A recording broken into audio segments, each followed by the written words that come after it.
Yo, morning. Right, so today I've got loads and loads of jobs to do, so come along with me. I've got first job, we've got to get there first, obviously.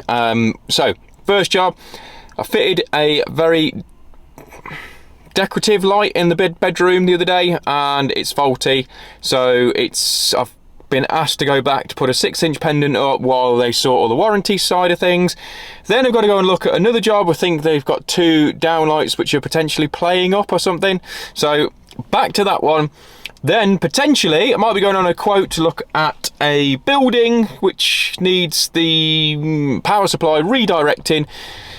And then amongst other little bits and bobs that I need to get done. So, oh yes, that's the other one. I've got to go to the Chinese takeaway because they're having something installed. I got a phone call on Saturday night saying, Mike, I need you here, I need you here Monday. So I'm going to see what I can do. I can't promise anything. So if you're new to the channel, you haven't subscribed, make sure you do. Link is in one of the corners, but let's get going. Okay, so this is the light that I fitted up, I don't know, last week, something like that. Now, what the client's having the problem with is on that lamp there, it ends up flickering and going absolutely crazy. Now it's powered by this dimmer here, so it's an LED appropriate dimmer as well, so we could have a fault with that.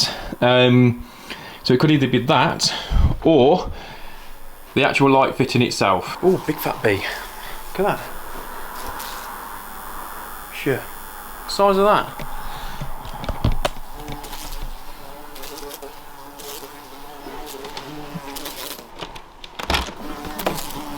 Go on, out you go. There you go, doing my bit for nature. So, the customer has showed me a video which he took on the phone of this bad boy, and it is pulsing really, really bad, and you can see that. Now, usually it is when it's left on for a little bit. So I've just done another little job, so I've just changed the dimmer switch downstairs. So that's done and dusted. That's all good. So the dimmers are rated at 400 watts, I believe. So obviously that's definitely not going to be that up there. So I'm in 2 minds now what to do, whether to go that or that. So I have got a pendant here. Now they are local to me anyway, they're not exactly a million miles away, and Steve-O lives just a street away.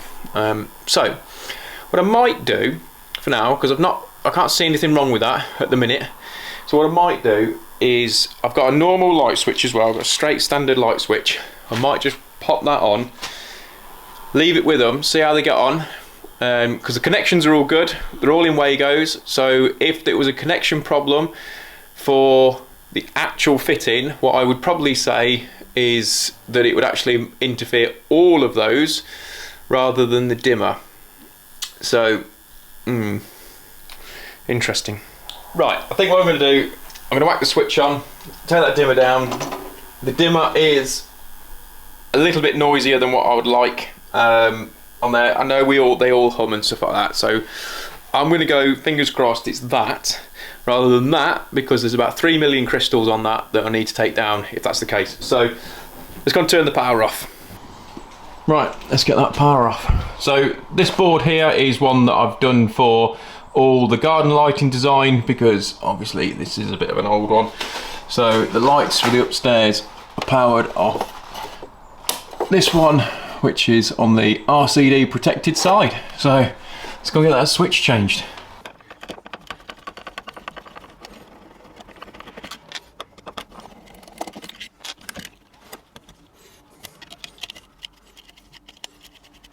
Right, switch all done. I'll get that power back on.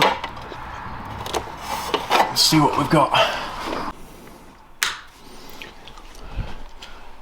Okay, so all back on, and no signs of flicker and anything. So I've just confirmed with the light that the dimmer that we put on downstairs and the dimmer that was on downstairs has got next to no humming whatsoever.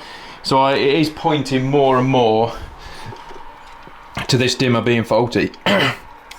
So yeah, not great. So this is really quite noisy, in fairness. So we'll get that swapped out, I think.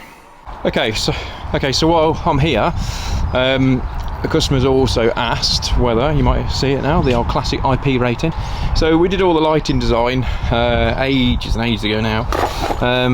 The clients tried to take the bulb out, should I say, and it's not coming out. So they've just took the bag out. They did it yesterday, in fairness, because they knew I was coming.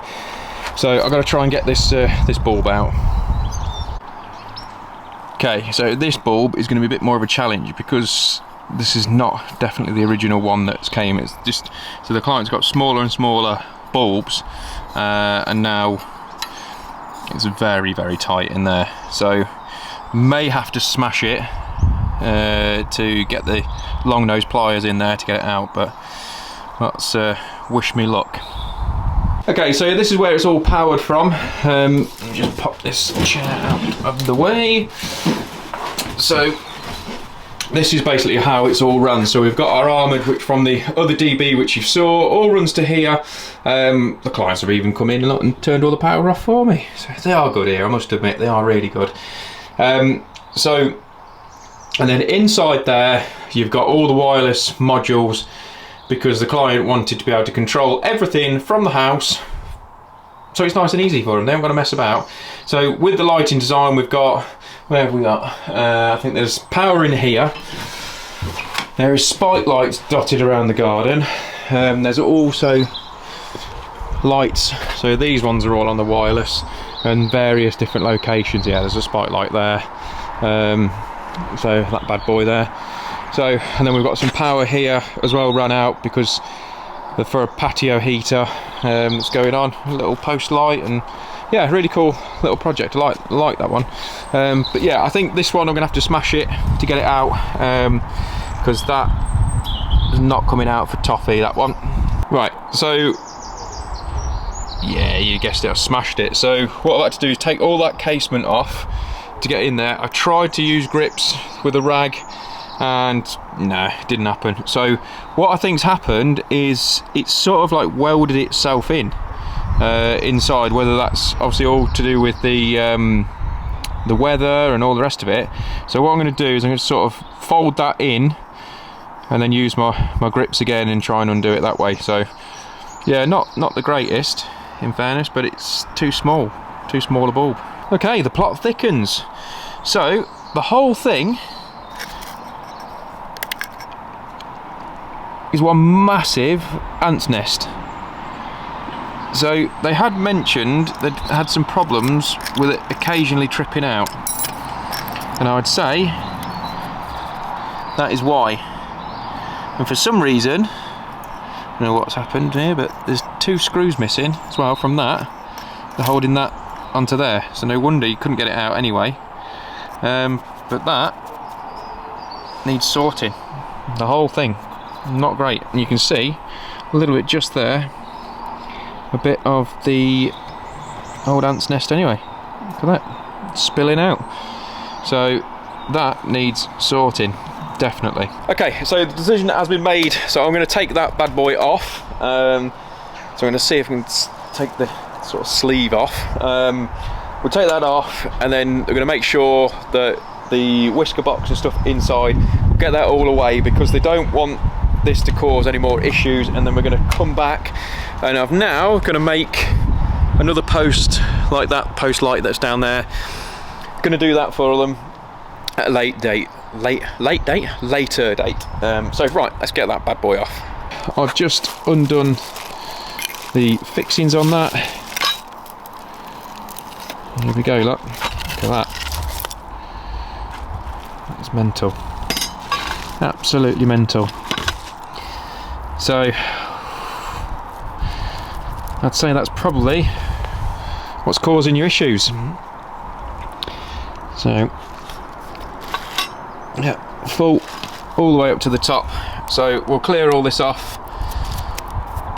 We'll change that stuffing gland. What I think I might do is just fill that full of gel, and then we can get gone. Right, So what I've done, I've disconnected all the wiring and stuff, so we've completely took that out now, which is that bad boy there. So that's all out. So I don't know when exactly I'm going to get back to sort this out, so hopefully fairly soon, but if not, I need to sort something out with it. Now, I could change the box on here, so one that hasn't got a hole in it. I haven't got any plugs to go in here, so what I have got is some magic gel. So what I'm going to do is I'm going to fill the entire box with magic gel, because I think when I make the post light off, I think I'm going to have to dig this area out and move the cabling anyway. So I might as well fill that now and get that sorted. So whenever you're using this magic gel, just get some gloves, use that, because the silicone that's inside, I know it says no gloves required, and I get that because it's not toxic and it's safe to use, but what it is, it's ended up like this slimy residue ends up sort of staying on my hands for ages, and I have got baby soft hands, yeah, obviously. So with this chemistry set, it's basically a 50-50 mix, so whatever you put in of that bad boy, you need to be matching up with that. That's essentially it. You get a little wooden stick, so I've already put some bits in here for another job. So a little swizzle, pour her in and she sets. That's it. Now it is malleable. Once you get back here, you can take that out, scoop all the gel out, and you can then just crack on. So let's get that sorted, but I'm not going to be able to do that because this job is literally getting bigger and bigger. Right, so that's all done. So it's fully gelled up. Now, one of the little top tips about doing the gelling, is that even the thing? So anyway, when you're ever using the gel, you give the back of the box a little bit of a tap, because you'll always get like a bit of an air bubble, air pocket, and just keep going. Just do that a few times and get sorted. Now, what I have done is I've not emptied the rest of the mix out, so hopefully a little bit later on in the video, as long as I remember, it'll be on there ready to go, and I'll show you exactly how it ends up being. So anyway, it took way longer than what I thought, so I'm behind schedule and I'm going to run off now and go to the next job, which is only a couple of streets away, and then we'll go and have a little look at that one. Right, so what we've got is, me and Ken did swap these lights out the other day, and that one there, you probably won't see that with on film anyway, but that one has got like a mind of its own. It keeps switching between warm white and daylight. So what we're going to do, rather than faff about, messing about, waiting for that to happen, got another one in the van, so we're going to whack that on and get that swapped out so I can be on my way.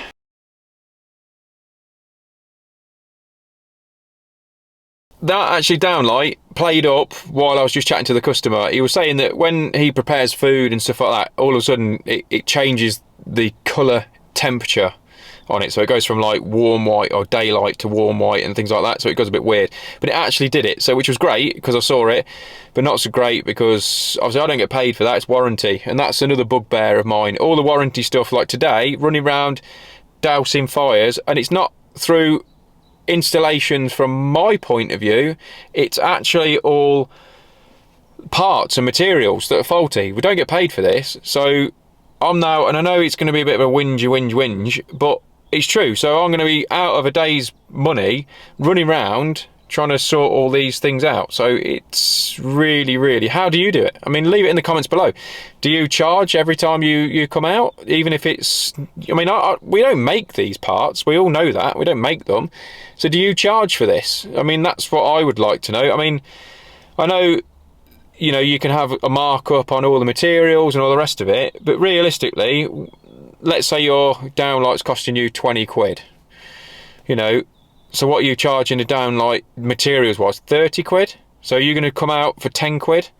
Do you see what I'm saying? It's a bit of a tough one. It's one of those old things that's always happened, and it's not like it's a new thing anyway. So anyway, right, on with the day. So I've just got to ring this client now and see whether he's in, because he doesn't know. When I spoke to him the other day, he wasn't sure yet because his diary doesn't load whether he had to go and work away. So I'm going to give him a ring and see whether he's in. If he is in, it's about a half an hour's drive from here to go and look at this job, because it's furthest port of call away, and then I can start heading back to home. Yo, right, just been having a look at that quote, and I'm gonna have to put some pictures up. Ready? Here we go. I'm gonna put some pictures up. Oh my god, it's mental. So they put 16mm twin and earth that's flapped through all the roof. Then it sticks through the tiles, and I mean through the tiles, and then leads down into another DB, which I'm going to put another picture up now. And yeah, IP rating, what?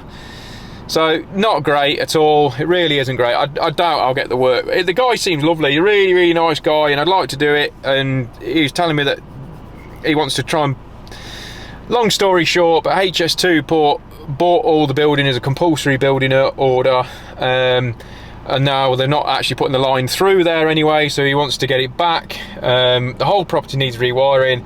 It gets tested out, and apparently it passes every year. How the hell it passes, I have no idea. I saw 3 C1s straight away, and I'm only there to quote, and I have told him they need sorting straight away, and he's like, yeah, that's fine. He says he wants to get it sorted, he wants to get it back how it should be, but until it becomes back his, he ain't doing it, other than he's got to sort this bit out, because where the cable comes through, because it was a friend of a friend, electrician, actually installed that. Yeah, so not good at all, but potentially long term, a lot of work there. Really, really nice country, old country house, and yeah, hopefully with a bit of luck, you know, might come off. So he did say as well that if I get the job, more than happy to film as much as we want, because he actually does loads to do with social media as well. He's a social media manager, so quite cool. So right, next job, I've now got to go back to Nuneaton, so I've got to go there, go and look at the Chinese, and see what the hell's going on with that one. Okay, so I've just gone and had a look at the takeaway. The guy who is installing it, it's not a waste disposal unit, it's actually a unit for grease. So it's like a grease trap thing. So the idea behind it is it keeps the water, it separates the water and the grease to stop the grease going down into the drains. Really nice guy, in fairness. So it's just needs a IP rated socket that's near there that we can then just plug that in, and that is it really. So but the problem is where that's sited, there's no power immediately in that area. So we're gonna have to put another little mini DB in that feeds, there's like a store thing out the back, and then an armoured, but there'll be another video for that at a later date. So I'm now come to CEF to get some stuff for the next few days, and also take some of these faulty bits back, which is not gone down too well, I'm gonna be honest. So yeah, long old day so far, earning absolutely zilch. Right, so what we've got already picked up, so these are the spike lights for the job that's coming up. So we've got Hensel boxes going in this time because the the whisker ones had snapped, had done my nut in. So we've got wireless switching kit, so we got one for the spike lights, and in the back somewhere, there we go. So we've also got a big floodlight that's going up, and the client wants to be able to control it wirelessly, so that's going to be at the top of the building and going to be wired in obviously by the wireless switches. But also I thought I'm going to treat myself to a few of the old storm glands. Now I've never fitted those, so that's going to be a new one, so stay tuned for the video for these lot, because that's all going to be going on. Got some armoured in, and that's it then. Back to another quote. Last quote of the day done. So it is a bedroom renovation sort of tart up jobby. So I got fitted wardrobes to take out, skim the room out, radiator pipes to chase in, although I think we're going to get Aaron to do those. What else is there? New centre light to go up, skirting board, and that's about it on that one. So that is me done. So I know this video is completely different, but I have earned absolutely zero today. There's been no money that is coming into the account. Very, very frustrating because of all the warranty issues. So I've spoke to the supplier about it, so I'm not happy.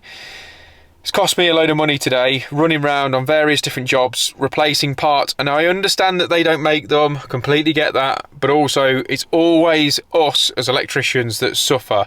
It's really, really annoying, and I know it's part and parcel of the job, but for me, when do you draw the line and go, no? So literally, it's now 5 o'clock, and I've been out all day dousing fires, other than, all right, 2 quotes and stuff, but dousing fires is doing my head in, and that's a reality of the business. So thank you very much for watching, and if you've got right to the end, really appreciate that. And if you're new to the channel, make sure you subscribe and turn your notifications on, and we'll get back to some really cool content, which is actually we wanted to do, but I thought I'm going to give you a little day in the life of what it's like to run a business. So see you next time.